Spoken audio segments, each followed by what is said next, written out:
Yo, so what's up? It's Wavy here. I just want to give you guys a rundown on trades I took today and how I caught those trades. I'll be doing this for most of all my trades this year. I just want to share with you guys my thought process on how I actually get setups, how I execute them, and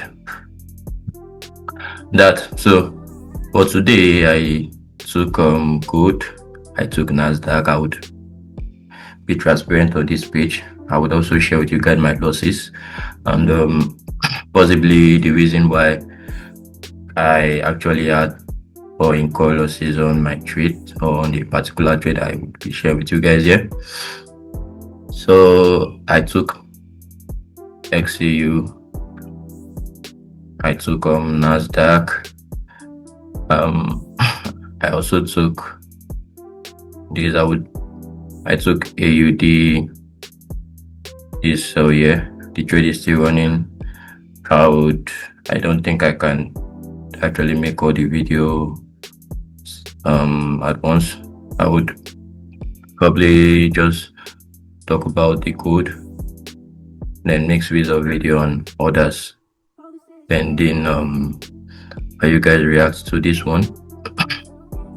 So back on good, my thought process on how I actually got this trade.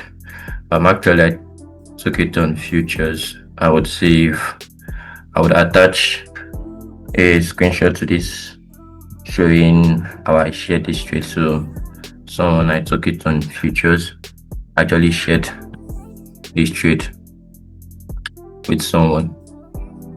So back let me use this one to actually analyze it. And so back to my thought process on good. One thing I try so much to do whenever I try to take a trade is I try to consider liquidity and I try to get my buyers.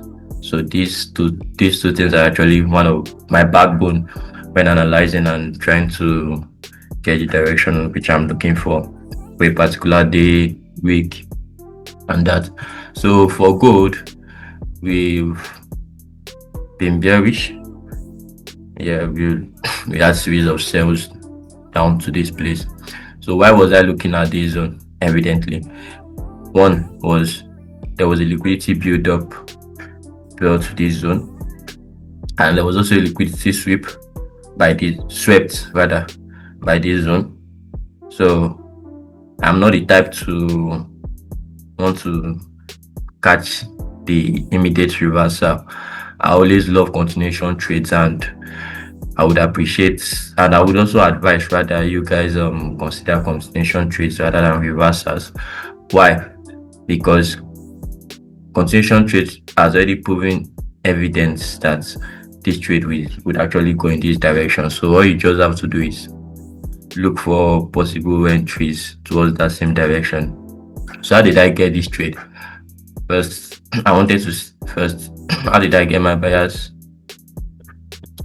I was looking at this point, which is this particular zone here. I wanted to see how market reacted on this zone, which is after taking this liquidity.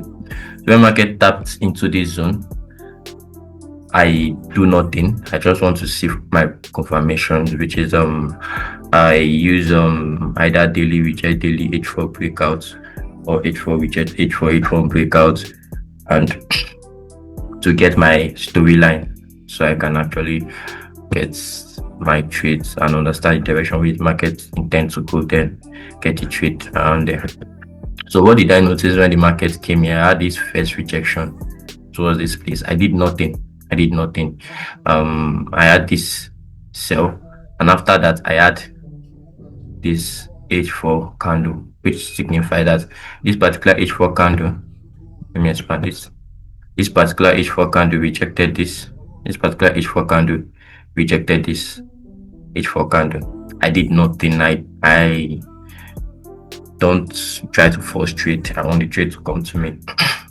So I did nothing. I wanted to get a valid push towards the upside before I can start looking for my entry. So I did nothing.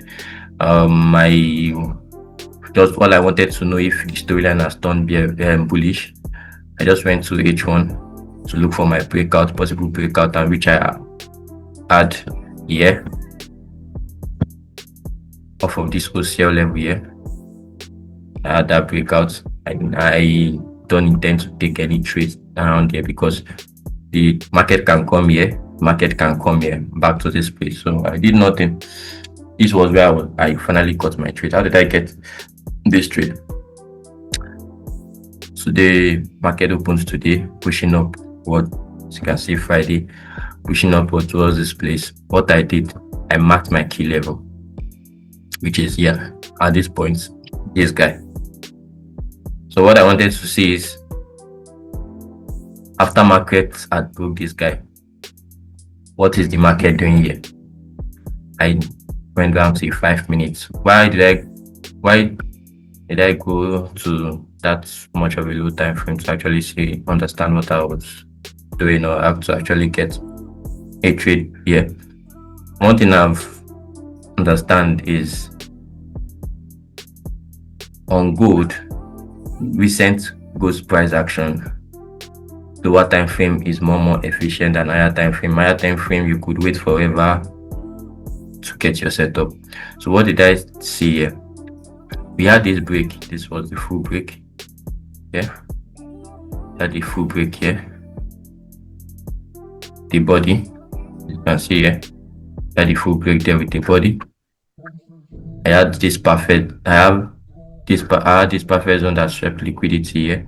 You can see this zone. This zone here that swept liquidity, and this zone is also in line with my RBS, which is resistance don't support. What did I just want to do? I want to see if there's a liquidity before this zone, which market gave us here. So I am not the type to watch trades. I didn't enter from here. I wanted to see this market push up. I wanted to get confirmation around this place, which I did. I had this small sweep to this downside here. I had this push to this upside here, and I considered this place to be a liquidity. Market came tapping there, and I just targeted my TP at this zone. Yeah. And you can see this market just sniped me and started dropping.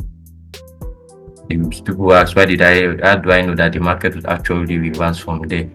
The truth is I don't know the market will reverse from there, but that is a very valid place for me to take my TP. So if the market, after hitting this TP, continuously keep pushing upward, I would look for re-entry and get more trades towards the upside. So that's why I got this buy here. Now the market is coming down. What are we looking at? I'm not looking for any buys around here. I'm still looking at possibly the market's coming down, taking out this place and also taking out this place back to this key level here. This key level here. And then we can actually start looking for buys. So that is that on this trade.